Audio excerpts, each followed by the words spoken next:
안녕하세요. 오늘도 사연살롱을 찾아주셔서 감사합니다.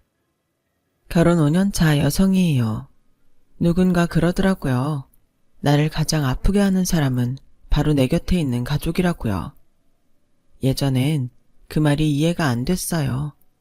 세상이 나를 버려도 끝까지 나를 믿고 감싸줄 사람은 가족뿐이라고 믿어 의심치 않았으니까요. 물론 아직도 그 믿음에는 변함이 없지만 절대적인 믿음은 아니에요. 얼마 전 저희 시댁에서 벌어진 일을 보고 뼈저리게 느낀 바가 있거든요. 사실 이렇게 사연을 보내야 할 사람은 제가 아닌 제 시누이일 거예요. 전 그저 주변인일 뿐이니까요. 저는 중학교 동창과 결혼했어요. 그렇다고 해서 중학생 때부터 시작된 수뇌부로 결혼까지 이어진 건 아니에요. 오히려 그 반대였어요. 중학생 땐 남편한테 관심이 1도 없었으니까요. 당시 남편은 중학생 치고 키도 작고 눈에 띄는 타입이 아니었어요.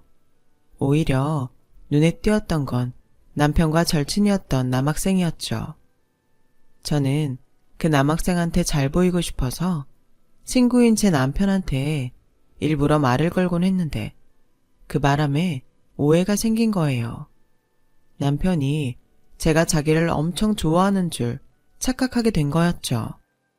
나 참 어이가 없어서 왜 여자들 중에는 자기가 진짜 좋아하는 사람한테는 말도 못 걸고 그 옆에 있는 친구랑 더 친한 척하는 사람들이 있잖아요.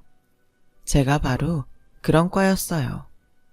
옆에 있는 친구를 통해 내가 좋아하는 사람에 대한 정보를 알아내기 위해서 말이죠. 한마디로 제 남편은 저한테 그런 존재였어요. 남편이 저에 대해 엄청난 착각을 하는 줄도 모른 채 저는 남편과 친해졌고 그렇게 이어진 인연은 같은 고등학교에 진학하면서 성별을 초월한 절친으로 발전했어요. 우린 서로를 의지해 힘든 고3 시절을 버텨낼 수 있었고 각자가 바라던 대학에 들어갈 수 있었어요.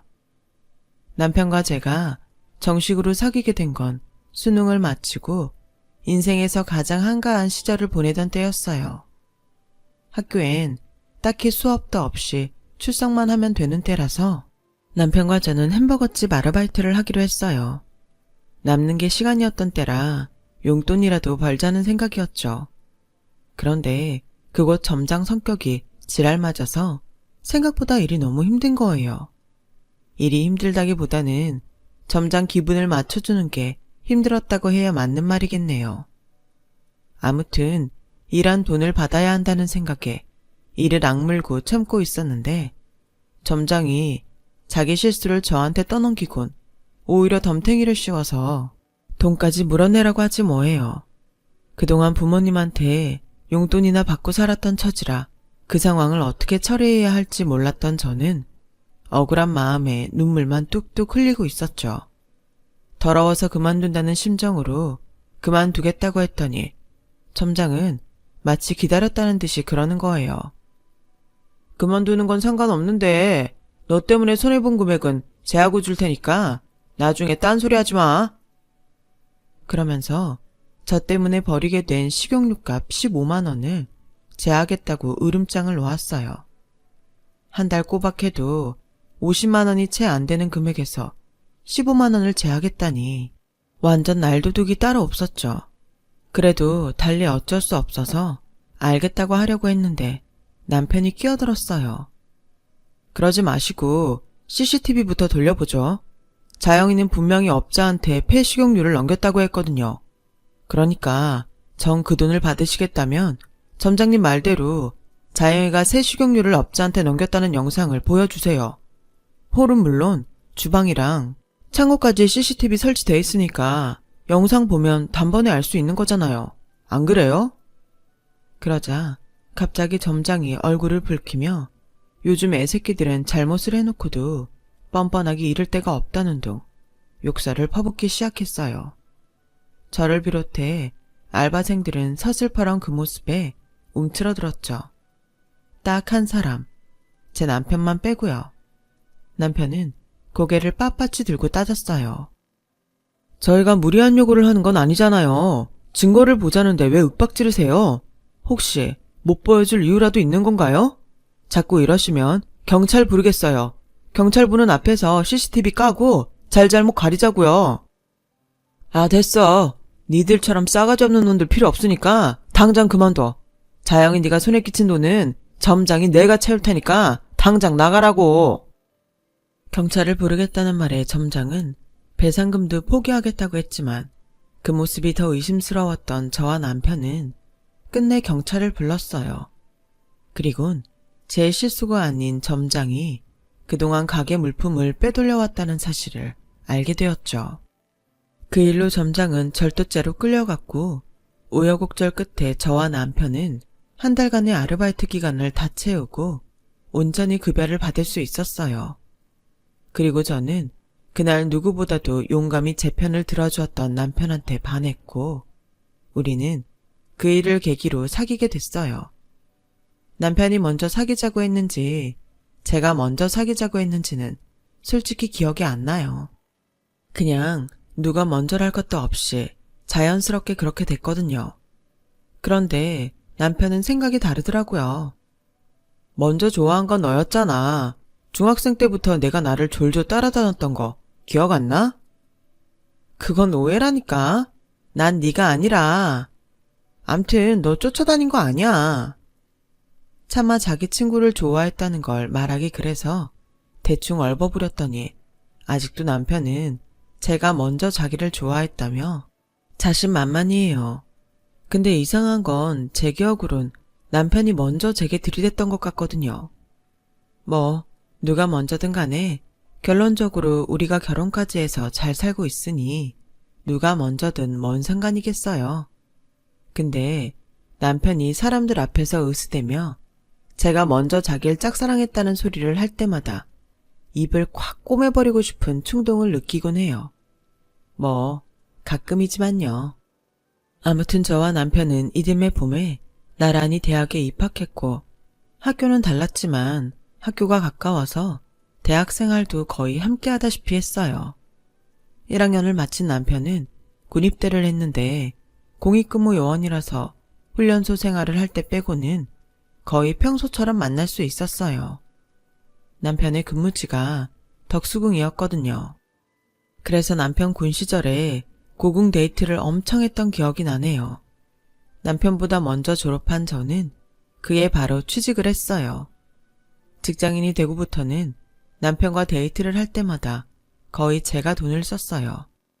처음엔 제가 돈을 쓰는 게 미안하고 자존심도 상했는지 자기도 없는 돈에 쓰려고 들던 남편은 반년 정도 지나자 의뢰 데이트 비용은 제가 내는 걸로 인식하는 것 같더라고요. 오래 만나서 권태감을 느끼기도 했고 금전적인 부분까지 겹치니까 내심 이 남자를 계속 만나야 되나 하는 생각을 하게 되더라고요.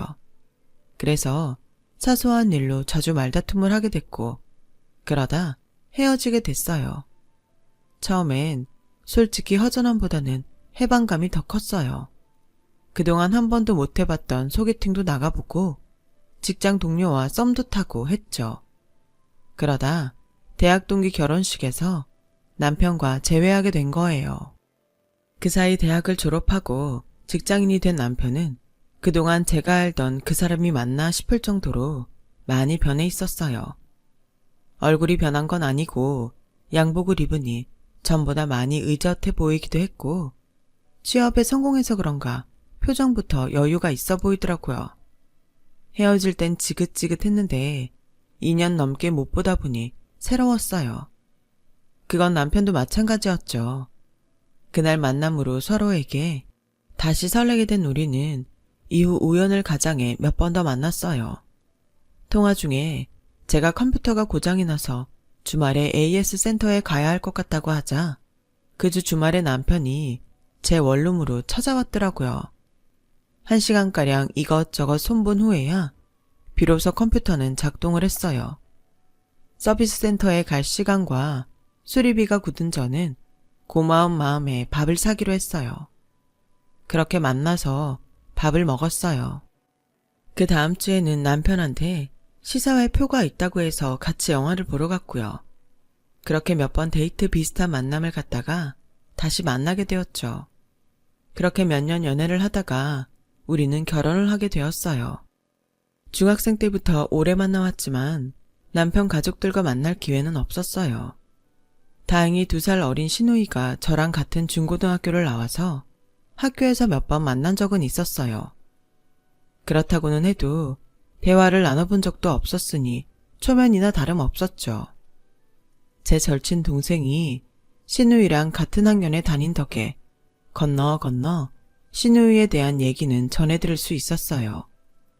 동급생들에 비해 키도 크고 얼굴도 예뻐서 유명했다고 하더라고요. 그런데 성격이 워낙 내성적이라서 남학생들이 다가오면 질색을 하고 도망치기 일쑤였대요. 성적은 그저 그랬고 외모 빼고는 교실에 있는지도 모를 정도로 존재감이 없는 학생이었다더군요. 내 동생이 그러는데 성격이 소심해서 그렇지 나쁘진 않은가 봐. 대학 떨어지고 재수해서 전문대에 들어갔다고 하더라고. 아마 유아교육과 나왔을걸? 친구 말대로 신우이는 유아교육학과를 졸업하고 유치원 교사를 하고 있었어요. 아이들이 워낙 좋아해서 박봉에 일은 힘들지만 꽤 만족하고 있었죠. 얼굴이 예뻐서 그런가 아이들이 그렇게 좋아한다고 그러더라고요. 아이들이 유치원 선생님 좋아하는데 얼굴 예쁜 거랑 무슨 상관이냐고 하실지 모르겠지만 사실 애들이 성인들보다 외모에 더 민감하대요. 실제로 유치원 아이들이 예쁜 선생님을 더 좋아한다고 그러더라고요. 저는 시댁 식구들과 빨리 친해지기 위해 먼저 시누이를 내 편으로 포섭해야겠다고 생각했어요. 그래서 남편한테 여동생이랑 같이 밥 한번 먹자고 했죠. 그랬더니 여동생이 싫다더래요. 불편해서 체할 것 같다고요. 그 말에 좀 서운하더라고요. 저라고 편해서 그런 자리를 만들려 했던 건 아니니까요. 그렇게 시누이에 대한 첫인상은 한마디로 그닥이었어요. 반면에 시부모님은 두 분 다 저에게 무척 호의적이셨어요.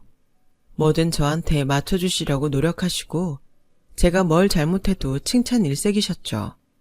시부모님이 며느리한테 그러기 쉽지 않을 텐데 말이에요.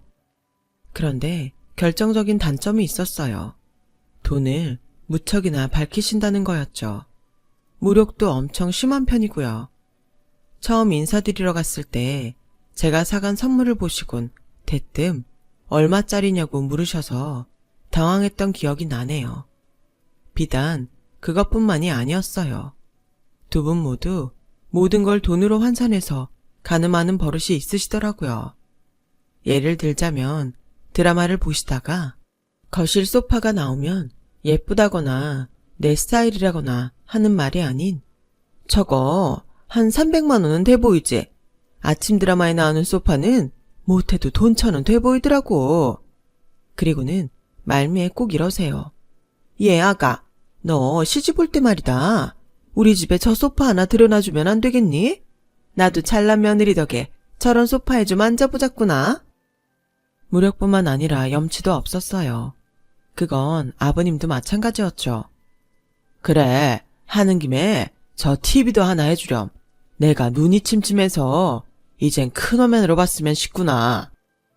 자기 부모님의 염치 없는 모습에 남편은 제 눈치를 보며 제발 이러지 마시라고 만류했어요. 왜들 이러세요? 소파랑 TV 바꾼 지 얼마나 됐다고. 처음 인사드리러 온 사람한테 이게 무슨 실례냐고요. 예, 엄마가 뭘 그렇게 실례되는 말을 했다고 이 난리니? 난 그저 혼수하는 김에 해오면 어떠냐. 말만 꺼내본 건데 누가 보면 내가 못할 말이라도 한 줄 알겠네.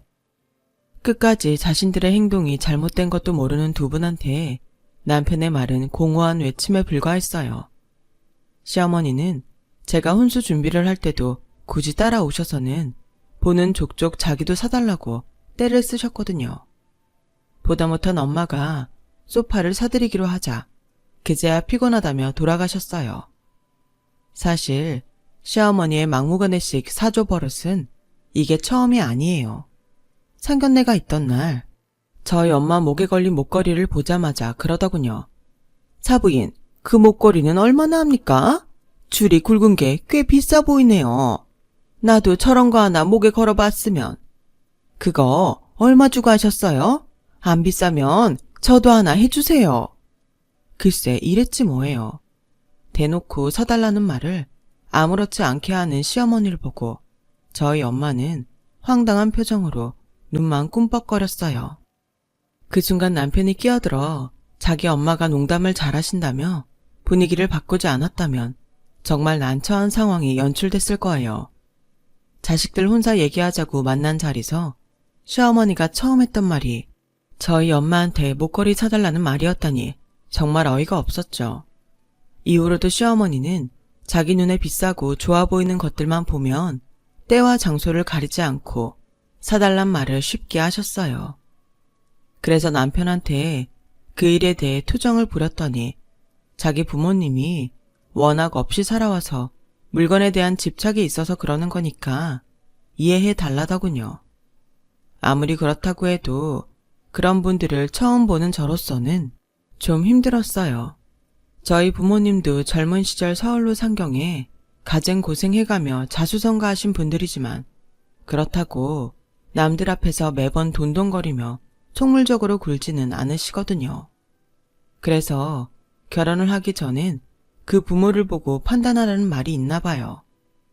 아무리 30년 넘게 남으로 살던 사람들이라서 비슷한 것보다는 다른 게 더 많을 거란 건 이해하지만 그래도 이건 정말 제가 이해할 수 있는 수준이 아니었어요.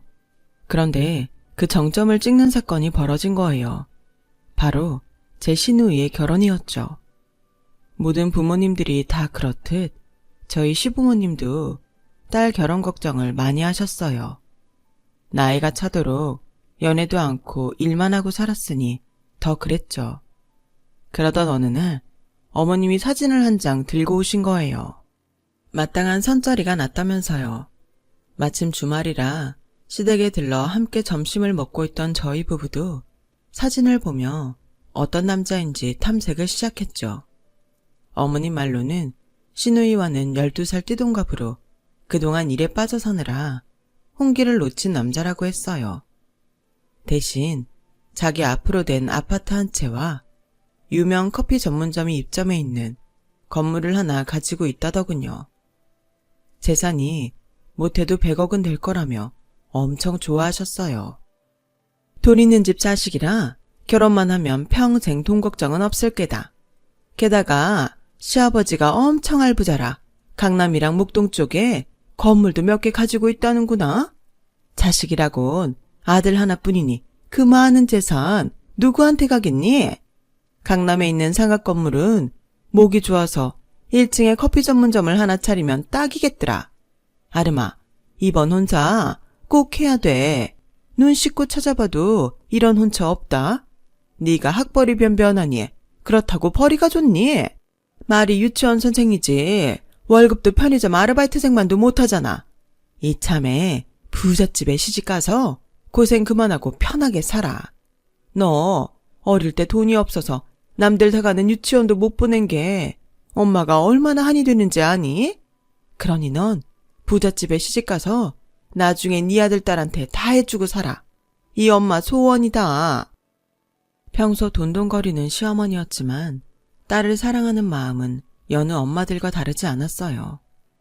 그런 시어머니 마음을 알았는지 시누이는 선을 보겠다고 했어요. 시누이와 선을 본 남자는 나이는 많았지만 관리를 잘해서 그런지 시누이와 띠동갑이란 생각이 안 들 정도로 젊어 보였어요. 거기다 돈의 힘인지 연륜에서 묻어나는 건지 모르겠지만 사람이 꽤 여유로워 보였어요. 거기다 시누이가 마음에 쏙 들었는지 예비 처가에 아낌없이 쏟아붓더군요. 집에 들릴 때마다 값비싼 선물 공세를 했어요. 시어머니 명품 백에 시아버지 명품 양복은 물론 저희 부부 선물도 빼놓지 않았죠. 그런데 언제부턴가 시누이 표정이 그리 밝아 보이지 않았어요. 무슨 일이 있냐고 해도 그저 힘없는 미소만 보일 뿐 아무 말도 않더군요. 하루는 남편한테 그 얘기를 했더니 남편이 뜸을 들이다 어렵게 말했어요. 사실 아름이는 내 친동생이 아니야. 내가 3살 무렵 누가 우리 집 앞에 아름이를 두고 갔대. 당시 시어머니가 막 유산을 한 상태였는데 평소 딸을 원하기도 했던 터라 아이를 시설에 보내지 않고 직접 키우기로 하셨다나 봐요. 남편 말로는 결혼할 때가 되니 친부모 생각이 나서 그러지 않나 하더군요. 뜻밖의 시누이 출생의 비밀에 저는 놀랄 수밖에 없었어요. 남편은 제게 부모님과 여동생 앞에선 모른 척 해달라고 했어요. 그리고 몇 달 뒤 상견례가 있었는데 그 자리에 가서야 시누이 표정이 왜 그렇게 어두웠는지 알 수 있었어요. 신랑 측 가족석에는 유치원생 또래의 남자아이가 한 자리를 차지하고 있었어요. 듣기론 자식의 아들 하나뿐이라던데 그렇다면 손주도 아닐 테고 도대체 누굴까 궁금하더라고요. 혹시 남편은 알까 싶어 물었더니 남편도 고개를 가로젓더군요. 그런데 사실 나이 차이가 많이 나서 처음엔 걱정을 많이 했는데 다행히 직업이 유치원 선생이라고 해서 그렇다면 믿어볼만 하겠다 싶더군요. 우리는 다른 거 안 바래요. 혼수도 필요 없고 예단도 필요 없어요. 그저 우리 손주 지유만 잘 키워준다면 그걸로 충분해요. 말이 결혼이지 산 거는 얼마 안 돼요. 애 앞에서 할 말이 아니라 자세한 얘기 못하겠지만 우리의 잘못으로 헤어진 거 아니에요. 그러니까 걱정은 안 해도 돼요. 맙소사, 그러니까 한마디로 애 딸린 돌싱남이란 얘기였어요. 그런데 기가 막힌 건 그 다음이었죠. 저희 시부모님은 이미 그 사실을 알고도 이혼사를 추진했다는 거예요. 제 딸이라서 자랑은 아닙니다만 우리 애가 애들을 무척 좋아해요. 유치원 선생도 다 애들이 좋아서 된 거라니까요. 데리고 살아보면 아시겠지만 절대로 후회 안 하실 겁니다. 오시장에 소팔러 나온 사람처럼 시어머니는 입에 침도 안 바르고 자기 딸의 장점을 어필했어요. 그 모습에 화가 난 건 저뿐만은 아니었어요. 남편은 어머님 말이 끝나기가 무섭게 무서운 얼굴로 시누이한테 물었죠. 아름이 너도 알고 시작한 거야? 너 이 결혼 정말 해도 괜찮은 거냐고. 이 자리에서 똑똑히 말해. 다른 사람 눈치 보지 말고 네 생각을 직접 말하라고. 그러자 시누이가 닭똥 같은 눈물을 뚝뚝 흘리며 말했어요. 오빠, 솔직히 나 자신 없어. 남의 아이를 키우는 게 자신 없는 게 아니라 내가 엄마가 된다는 게 그게 자신 없다고. 남의 집 대문 앞에 날 버리고 도망간 냅치모처럼 나도 힘들어지면 자식을 버리게 되지 않을까 겁나고 엄마 노릇 잘할 수 있을지도 모르겠어. 엄마 아빠 미안해요. 그동안 길러주신 은혜 생각하면 이 결혼 해야 하는 게 맞지만 난 아직 누군가의 아내로 엄마로 살 자신이 없어요. 죄송해요. 시누이는 울면서 룸을 나갔어요. 예비신랑 측 부모는 이게 다 무슨 소리냐며 노발대발했고 시부모님은 끝까지 거짓말을 해가며 시누이 말을 무마시키려 했지만 역부족이었어요. 남자 측 부모가 이번 혼사는 없던 걸로 하자고 했거든요. 그리고 나가는 길에 예비신랑이 저희 시부모님께 그러더군요. 가게 인테리어 공사 당장 중지하세요. 그리고 손해배상 청구할 테니 각오하시는 게 좋을 겁니다. 그러자 시어머니는 남자의 바지가랑이를 부여잡고 한 번만 기회를 달라고 통사정을 했어요. 알고 보니 시누이를 제 취자리로 시집 보내는 조건으로 강남 빌딩 1층 상가를 받기로 하고 예비신랑이 카페 인테리어 공사비까지 대주고 있었더라고요. 한마디로 딸 팔아 한미천 잡으려고 했던 거였죠. 시누이 결혼의 전말을 알게 된 남편은 시부모님과 엄청 크게 싸웠어요. 아무리 피 한 방울 안 섞인 딸이지만 어떻게 돈 몇 푼에 팔아치울 생각을 할 수가 있냐고요. 하지만 돈에 눈이 먼 시부모님은 시누이가 받을 상처는 상관없이 공사비 물어줄 걱정만 했어요. 아유, 다 얻은 가게 뺏기는 것도 억울한데 그 공사비를 어떻게 물어줘. 이놈의 기집애가 산통만 안 깼어도 노른자 땅 상가가 우리 거였는데 키워준 은혜도 모르는 배은망덕한 년? 시부모님은 끝까지 무력에 취해 자신들이 무슨 짓을 벌이려 했는지 깨닫지 못하는 것 같았어요. 오히려 파혼이 결정된 이후 툭하면 신우이에게 막말을 했죠. 보다 못한 저는 남편한테 얘기해 신우이를 집으로 데려왔어요. 그렇게 신우이와 한 집에서 살게 되면서 그간 못 나눴던 얘기도 나누고 많이 가까워졌어요. 그러자 신우이도 제게 마음을 열었는지 파혼을 결심한 진짜 이유를 말해주더군요. 하루는 내가 일하는 유치원으로 처음 보는 여자가 찾아왔어요. 그 사람의 전부인이라고 했어요. 그 여자는 신우이한테 한 번만 아이를 만나게 해달라고 부탁했대요. 예랑을 통해 전부인이 불륜을 저질러 이혼을 했다고 들은 터라 신우이가 싫다고 거절했더니 일주일 내내 찾아와 자기 얘기 좀 들어달라고 사정을 하더래요. 전부인이 자꾸 찾아오면 직장에 피해가 갈까봐 그냥 얘기를 들어주고 끝내야겠다 생각했대요. 그런데 얘기를 들어보니 잘못은 전부인이 아닌 예랑한테 있다는 걸 알게 된 거죠. 여자는 몇 장의 사진을 보여주었는데 온몸이 맞아서 멍들고 그 흔적이 담긴 전부인 사진이었죠. 그 사람 술만 마시면 사람이 변해요. 자기 마음대로 안 되면 주먹부터 나가는 사람이거든요.